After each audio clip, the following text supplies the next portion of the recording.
أن لا إله إلا الله وحده لا شريك له ونشهد أن سيدنا ونبينا ومولانا محمدا عبده ورسوله صلى الله عليه وعلى آله وأصحابه وسلم. أما بعد، أعوذ بالله من الشيطان الرجيم. بسم الله الرحمن الرحيم.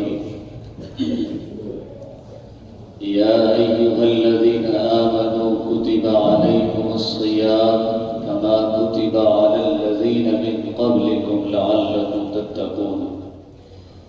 صدق الله المولان العلي العظيم. محترم بزرگ اور بھائیوں، اللہ تعالیٰ نے قرآن مقدس میں روزے کی فرضیت کا اعلان فرمایا اور روزہ فرض کیوں ہے اس کا مقصد بھی ذکر فرمایا.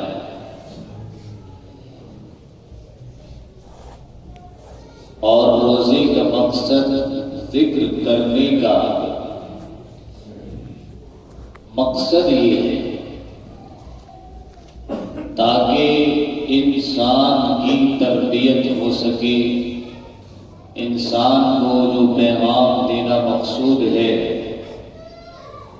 اس کی طرف انسان توجہ لگائے، غور و فکر کرے اور اس مقصد کو پیش نظر رکھ کر کے روزہ رکھے. کیونکہ اللہ تبارک و تعالی قرآن مجید میں عام طور پر جب اپنے احکامات کا ذکر فرماتے ہیں تو مقصد کو ذکر نہیں کرتے ہیں، صرف حکم دیتے ہیں یا حکم پر عمل کرنے کی ترغیب دیتے ہیں.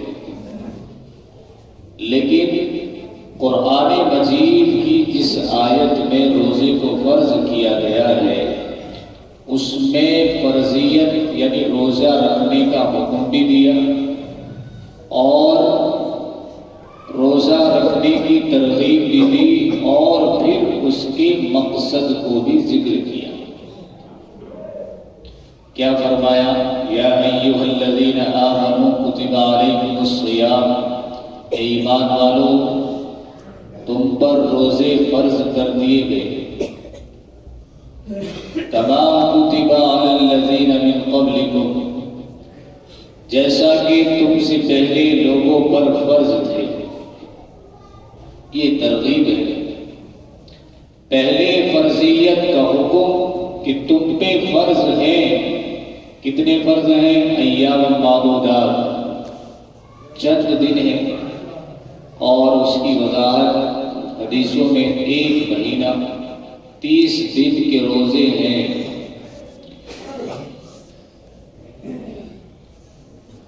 اب اللہ تبارک و تعالی نے اگلے ٹکڑے میں آیت کی ترغیب ارشاد فرمائی اور یہ ترغیب اس بات کی دلیل ہے کہ اللہ کی ذات بڑی کریم ہے، بڑی رحیم ہے اور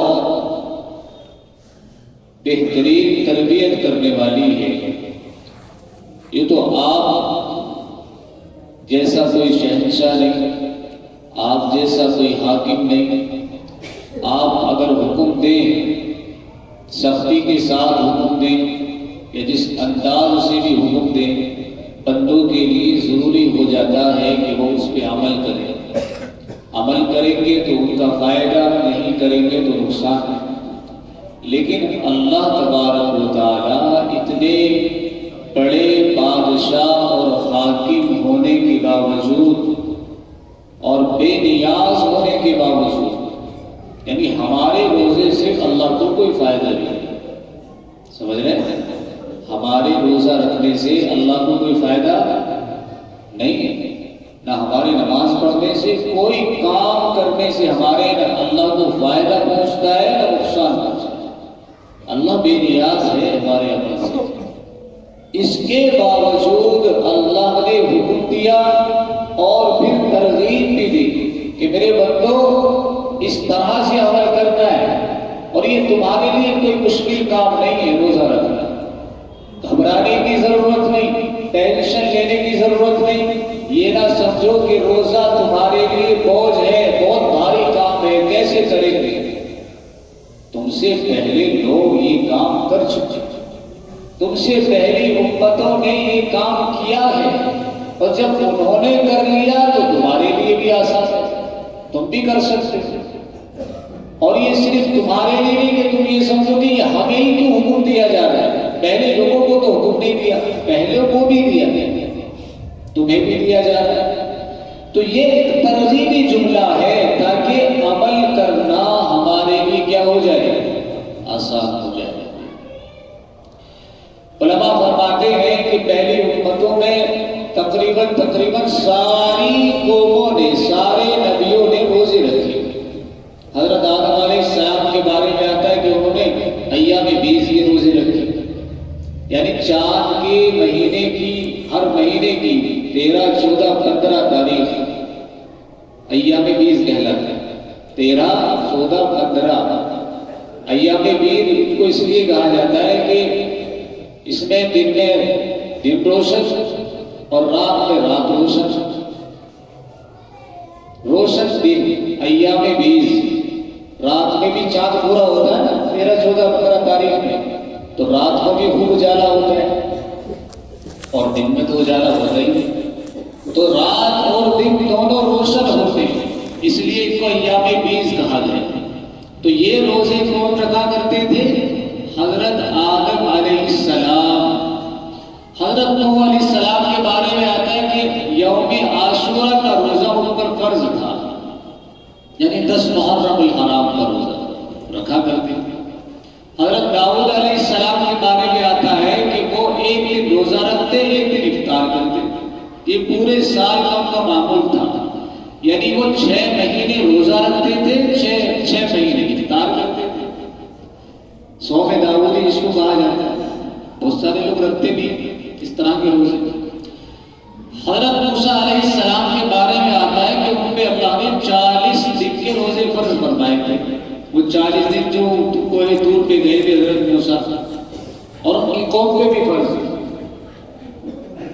حضرت عیسیٰ علیہ السلام کے بارے میں آتا ہے کہ ان پہ اللہ نے 2 مہینے کے روزے فرض کیے تھے، رکھتے تھے عیسائی، اب پتہ نہیں رکھتے کہ نہیں رکھتے، اب تو ان کا دین ہی سارا چینج ہو چکا ہے، لیکن دین عیسوی میں 2 مہینے کے روزے فرض۔ تو سب کا نمبر آ گیا، تو ہم کیسے بچ جائیں گے؟ ہم تو بنے کیا بنے ہم؟ خیر امت، ساری امتوں میں سب سے بہتر، تو ہمیں اللہ تعالیٰ پیچھے کیسے چھوڑ دیتا؟ تو ہمیں بھی حکم دیا گیا کہ تم بھی روزے رکھو۔ اب روزہ کیا ہے؟ دراصل ترغیب دینے کی وجہ بھی، روزہ ایک عجیب سی عبادت ہے اگر اس میں غور کیا جائے، کہ آدمی کھانے پینے سے رکتا ہے، نفسانی خواہشات کی تکمیل سے رک جاتا ہے، روک دیا جاتا ہے، حالانکہ کھانا حلال، پینا حلال، جائز طریقے سے خواہشات کی تکمیل کرنا حلال۔ اچھا، اگر ایک جملے میں اس کو بیان کیا جائے تو اس طرح بیان کر سکتے ہیں آپ کہ سال کے 11 مہینے حلال چیزوں کو کھانا ہے اپنی ٹائمنگ کے لحاظ سے، تمہاری مرضی، جب چاہو جب کھا لو، ناشتہ تمہاری مرضی 12 بجے کرو، ہم میں کوئی مطلب نہیں، دوپہر کا کھانا 4 بجے کھاؤ، 5 بجے کھاؤ، ہمیں کوئی ٹینشن نہیں، رات کا کھانا چاہے تو عصر بعد کھا لو، جیسے گاؤں میں کھاتے ہیں عصر بعد رات کا کھانا، اور چاہے تو شہر والوں کی طرح 11، 12 بجے، 1 بجے کھاؤ، ہمیں کوئی ٹینشن نہیں۔ سال کے 11 مہینے حلال چیزوں کو کھاؤ اپنی ٹائمنگ کے لحاظ سے، 1 مہینہ رمضان کا حلال چیزوں کو کھاؤ گے میری ٹائمنگ کے لحاظ سے، بس اتنا سا فرق ہے رمضان میں اور غیر رمضان۔ حلال چیزوں کو اللہ نے حرام نہیں کیا، حلال چیزوں کی ٹائمنگ سیٹ کر دی، ابھی نہیں کھانا ہے، جب میں کہوں تب کھانا ہے، بس اسی کا نام کیا ہے؟ روزہ ہے۔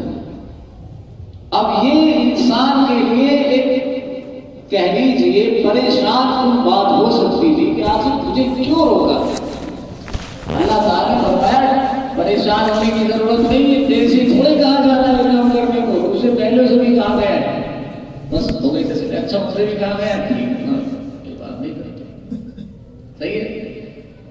اگر کسی کو کوئی بوجھ ڈالا جائے گا تو وہ یہ سوچتا ہے کہ مجھے کیوں کیا جا رہا ہے تنگ، ابھی یہ کہا ہے تجھے بھی تنگ کیا، ساروں کو تنگ کیا جا رہا ہے، تو پھر تسلی ہو جاتی ہے، دل کو ٹھنڈک پہنچ جاتی ہے کہ نہیں کوئی بات نہیں، مجھے تھوڑی ستایا جا رہا ہے، ساروں کو ستایا جا رہا ہے، سب کو پریشانی دی جا رہی ہے۔ تو مصیبت جب محدود ہو تو زیادہ تکلیف دیتی ہے، اور جب عام ہو جائے تو اس کی تکلیف کم ہو جاتی ہے۔ تو ایسی ہی ذمہ داری جو ہے روزے کی، یہ ذمہ داری اگر صرف ہمیں دی جاتی تو ہمارے دل میں خیال پیدا ہو سکتا تھا کہ ہمیں کیوں حکم دیا گیا، اللہ نے کہا سب کو دیا گیا، تو اب تکلیف کم ہو گئی۔ آگے اللہ نے مقصد ذکر فرمایا، لعلکم تتقون، مقصد کیا ہے روزہ رکھوانے کا؟ تاکہ تمہارے اندر تقویٰ اور پرہیزگاری پیدا ہو جائے، اور یہ انسانیت کے عظیم مقاصد میں سے، میں کہتا ہوں انسان اس کے بغیر اس کا مقصد تخلیق پورا نہیں ہوتا جب تک اس کے اندر تقویٰ پرہیزگاری پیدا نہ ہو جائے۔ قرآن میں اللہ نے جگہ جگہ کہا یا ایھا الناس اتقوا ربکم یا ایھا الذین آمنوا اتقوا اللہ، یعنی تقوی کا جگہ جگہ حکم دیا جاتا ہے، اور یہ مین چیز ہے۔ جب تک تقویٰ نہیں ہوگا اللہ کی مرضی یاد پہ انسان آ ہی نہیں سکتا، کیونکہ وہ دو راہوں کے درمیان چل رہا ہے، ایک طرف نفسانی خواہشات، شیطان کا زور، دوسری طرف رب والا راستہ، اور وہ کٹھنائیوں سے بھرا ہوا ہے، مشکلات سے بھرا ہوا ہے۔ تو اب جب تک اللہ کا تقویٰ، اللہ کا ڈر اور پرہیزگاری پیدا نہیں ہوگی، تب تک انسان نفسانی خواہشات کی تکمیل سے ہٹا کر کے خود کو اللہ کی مرضیات میں نہیں لا سکتا، جب تک اللہ کا ڈر پیدا نہیں ہو۔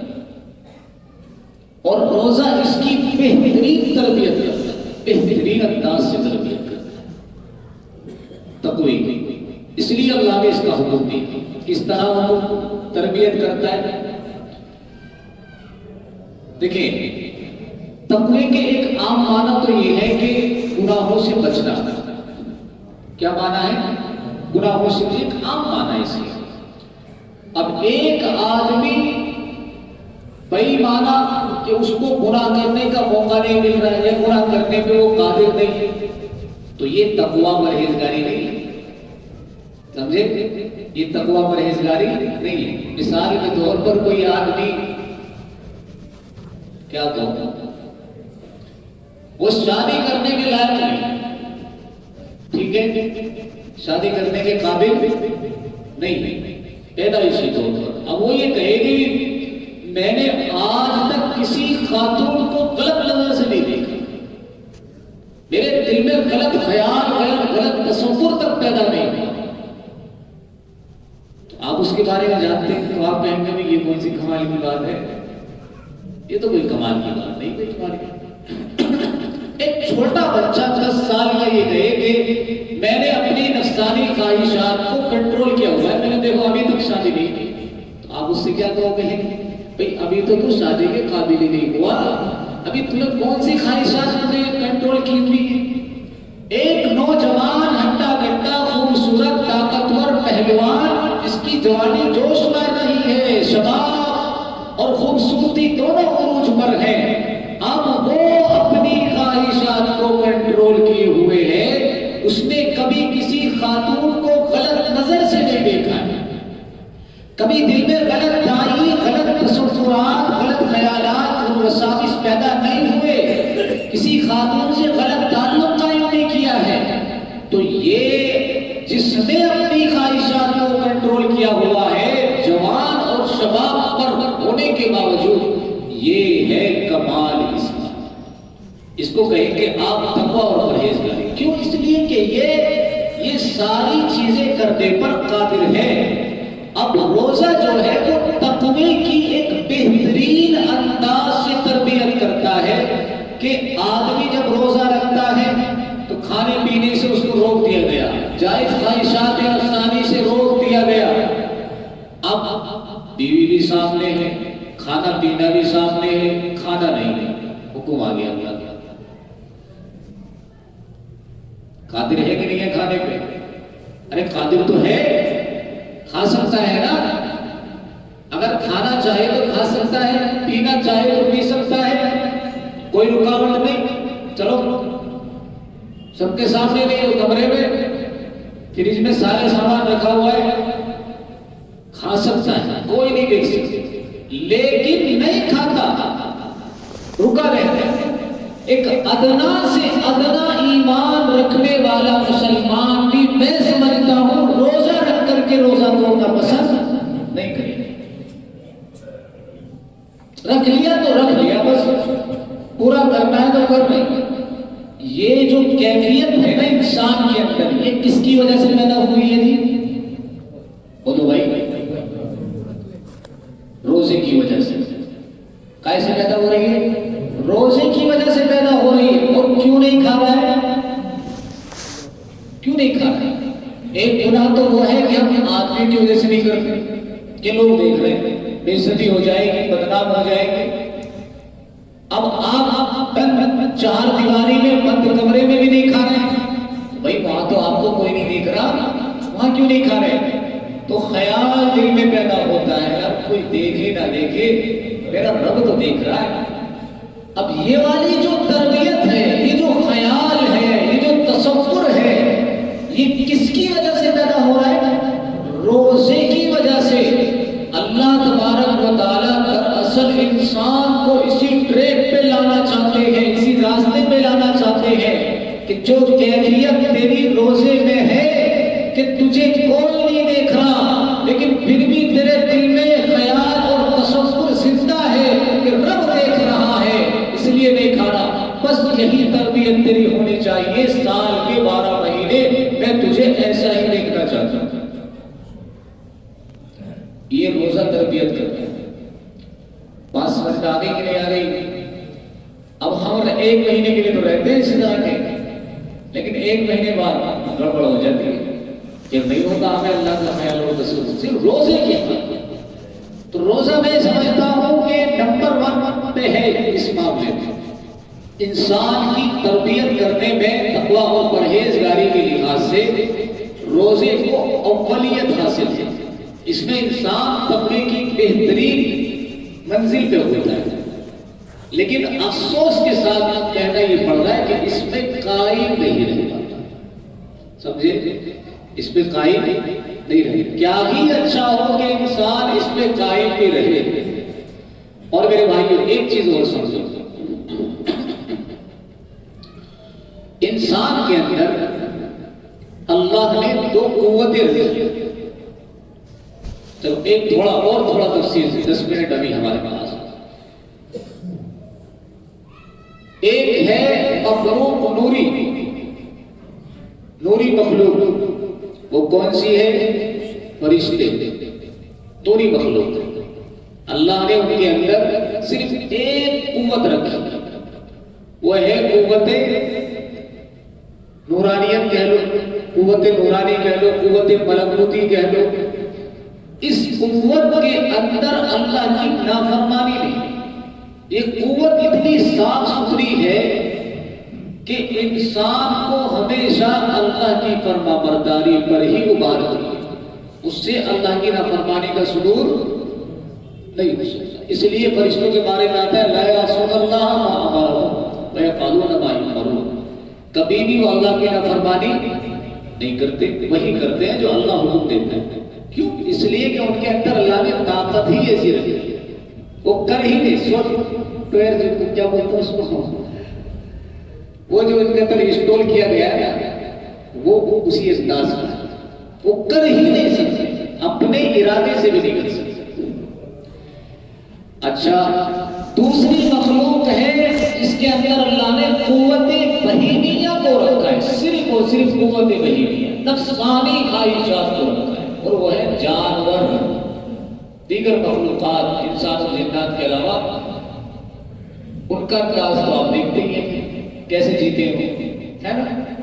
کوئی تمیز نہیں، کچھ نہیں، جب دل چاہا جب کھا لیا، جب جس کام کو دل چاہا وہ کر لیا، کوئی مسئلہ ہی نہیں۔ کسی کے بھی کھیت میں جا کے وہ مار لیا، ڈنڈے پڑ رہے ہیں، لوگ مار رہے ہیں، پیٹ رہے ہیں، کچھ بھی کر رہے ہیں، کوئی مطلب نہیں، پھر وہیں جا کے وہ مار لیا۔ تو یہ ہے جانوروں کا معاملہ، صحیح ہے؟ تو ان کے اندر کوئی تمیز نہیں۔ اچھا، انسان کو جب اللہ نے تخلیق کیا تو ان دونوں قوتوں کو ملا کر کے دونوں انسٹال کر دی اس کے اندر، سمجھ رہے؟ دونوں والی۔ اب انسان قوت ملکوتیہ اس سے بھی بنا ہوا ہے، یعنی فرشتوں والی صفات سے، اور جانوروں والی صفات سے بھی بنا ہوا ہے۔ اب جو فرشتوں والی صفت ہے وہ انسان کو نیکی کی طرف لے کر جاتی ہے، جو جانوروں والی صفات ہے وہ انسان کو آزاد اور اپنی مرضی کی زندگی گزارنے پر ابھارتی ہے، جو نافرمانی ہے۔ کیا ہے؟ نافرمانی، کیونکہ انسان اپنی مرضی سے زندگی گزار لے۔ بولو بھائی، صحیح نہیں بول رہے؟ انسان اپنی مرضی سے زندگی گزارنے کے لیے دنیا میں نہیں آیا ہے۔ میرا جسم میری مرضی والی باتیں نہیں چلے گی۔ ارے میری زندگی، میرا پیسہ میری مرضی نہیں، میرے کپڑے میری مرضی، میرا گھر میری مرضی، میری کار میری مرضی، میرا سامان میری مرضی۔ یہ تو طاغوتی سوچ رکھنے والوں کے جملے ہیں۔ تم کون ہو؟ کوئی نہیں، اللہ کی مرضی چلے گی ہر معاملے میں۔ پانی بھی پیو گے تو بیٹھ کے پیو گے، 3 سانسوں میں پیو گے، بسم اللہ پڑھ کے پیو گے، پینے کے بعد الحمدللہ بھی کہو گے، ہے نا؟ تو یہ کتنے حکم آ گئے؟ پانی پانی میرا، آپ کو نہیں، پانی میرا میری مرضی، گلاس میرا میری مرضی، ایسا نہیں چلے گا بھائی، ٹھیک ہے؟ تو انسان کو 2 قوتوں سے ملا کر کے بنایا گیا۔ اب یہ دونوں قوتیں جو ہیں آپس میں ایک دوسرے سے ٹکراتی ہیں۔ بات کو سمجھنا یا گہرائی سے؟ یہ تو 2 قوتیں ہیں انسان کے اندر، یہ آپس میں لڑتی ہیں، ایک دوسرے کی دشمن ہے۔ قوت ملکوتیہ وہ چاہتی ہے انسان نیک بنے، قوت بہیمیہ انسان کو آزاد رکھنا چاہتی ہے کہ وہ اپنی خواہشات پہ عمل کرے۔ اب جو طاقتور ہوگی وہ جیتے گی کہ نہیں جیتے گی؟ بولو بھائی، جو طاقتور ہوگی وہ جیتے گی، جو کمزور ہوگی وہ کئی گھنٹے لینے۔ تو اب طاقتور کون سی ہوگی، کمزور کون سی ہوگی، یہ کون طے کرے گا؟ بولو بھائی، نہیں پتا کون طے کرے گا؟ ارے ہم طے کریں گے، ہمیں اللہ نے اختیار دیا نا اس چیز کا۔ اللہ تبارک و تعالیٰ نے انسان کو قدرت دی ہے کہ وہ کس کو طاقتور بنائے گا، اپنے اعمال سے۔ اب سمجھو بات کو، روزہ جو ہے روزہ، یہ دراصل قوت بہیمیہ یعنی نفسانی خواہشات کو کمزور کرتا ہے اور قوت ملکوتیہ کو طاقت دیتا ہے۔ اس لیے حکم دیا، تو عام حالات میں بھی حضور علیہ السلام کا حکم یہ ہے کہ کھانا کھاؤ تو آدھا پیٹ کھاؤ، آدھا سانس کے لیے اور پانی پینے کے لیے چھوڑ دو۔ اب یہی چیز جو ہے روزے کے اندر بھی ہے کہ اتنا کھاؤ روزے میں کہ طاقت ملتی رہے گی، روزے میں قوت حاصل کرنے کے لیے سحری کرو۔ لیکن ہم نے اس جو ہے رمضان کو قاعدہ مہینہ بنا دیا کھانے پینے کا۔ رمضان مہینہ ہی کھانے پینے کا ہے۔ مسلمانوں کے محلے، مسلمانوں کی دکانیں، مسلمانوں کے ہوٹل بتا دیں گے آپ کو یہ مہینہ عبادت کا ہے یا کھانے پینے کا ہے کہ نہیں؟ یہ بات کھانے پینے کا بڑا معمول ہوتا ہے، اور گھروں کے اندر عورتوں کو پریشان کرتے ہیں، آج فلانی چیز بھی بنے گی، یہ بھی بنے گا اور وہ بھی بنے گا اور یہ بنے گا، 10 قسم کی چیزیں بنانے کے لیے بول دیا۔ بیچاری روزے کی حالت میں پریشان ہے، پورے دن سے بنا کے تھک رہی ہے، اس کو بھی پریشان کیا، اس سے بلا وجہ محنت کروائی، یعنی حدیث میں فرمایا ہے یزداد به رزق المؤمن، اللہ تعالیٰ رمضان میں مومن کا رزق بڑھا دیتا ہے۔ اس نے یہ حدیث اپنے اوپر فٹ کر لی کہ مجھے زیادہ کھانا اس مہینے میں۔ اب دسترخوان پہ جب تک 10 قسم کی چیزیں نہیں ہوں گی تب تک اس آدمی کا پیٹ نہیں بھرے گا۔ مزہ نہیں آیا آج مزہ نہیں آیا، اچھے نہیں لگ رہا کچھ، 2-3 قسم کے کھانے اور ہونے تھے، یہ غلط ہے۔ یہ روزے کے مقصد کو کھود کرتا ہے۔ سحری میں اتنا کھا لے گا سانس لینے تک کی جگہ نہیں بچے گی پیٹ میں، چل پھر کر کے تھوڑا ادھر ادھر کروٹیں لے کر کے تھوڑا نماز پڑھنے کے لائق خود کو بنائے گا۔ سحری کے بعد اتنا کھا لے گا کہ مغرب کی نماز میں نہیں کھڑا ہو جائے گا، اس سے اتنا کھا لے گا۔ تو یہ کھانے پینے کا مہینہ ہم نے بنا لیا۔ اب اگر تم اس طریقے سے کھاؤ گے پیو گے نا تو دیکھو بات تھوڑی لمبی ہے، ٹائم ہمارے پاس نہیں۔ حضور نے کیا فرمایا؟ جس کو اپنی خواہشات کو کنٹرول کرنا ہو وہ شادی پر قادر نہ ہو تو کیا حکم دیا؟ بھائی روزہ رکھنے کا حکم دیا کہ نہیں دیا؟ حدیث میں ہے کہ نہیں؟ تو اس حدیث سے صاف طور پہ پتہ چلتا ہے کہ نفسانی خواہشات کو کنٹرول کرنے کے لیے روزہ ایک ایسا ٹونک ہے کہ جس کا کوئی مقابلہ نہیں۔ لیکن اگر روزے کو آپ کھانے پینے کی چیز بنا لیں کہ صبح سحری میں خوب بھر رہے ہیں اور افطاری میں بھی خوب آپ پیٹ کو بھر رہے ہیں تو بھائیوں یہ روزہ نفسانی خواہشات کو کمزور نہیں کرتا بلکہ اس سے نفسانی خواہشات کو مزید تقویت ملتی ہے۔ اب جب مزید تقویت ملے گی تو قوت بہیمیہ طاقتور ہوگی یا قوت ملکوتیہ طاقتور ہوگی؟ لہذا ہمارے زیادہ کھانے کی وجہ سے روزے کی حالت میں جو روزے کا مقصد ہے قوت بہیمیہ کو کمزور کرنا وہ حاصل نہیں ہوگا، اور جب وہ حاصل نہیں ہوگا تو ہم گناہوں سے بچیں گے؟ نہیں بچ سکتے، بچ ہی نہیں سکتے۔ آپ کہیں گے میں تو بچ جاتا، بچ ہی نہیں سکتے، آپ غلط جھوٹ بول رہے ہیں۔ آپ کی نفسانی خواہشات جوان ہو طاقتور ہو، آپ کہیں پہ گناہوں سے بچ رہا ہوں، بچ ہی نہیں سکتے، جھوٹ بول رہے ہیں۔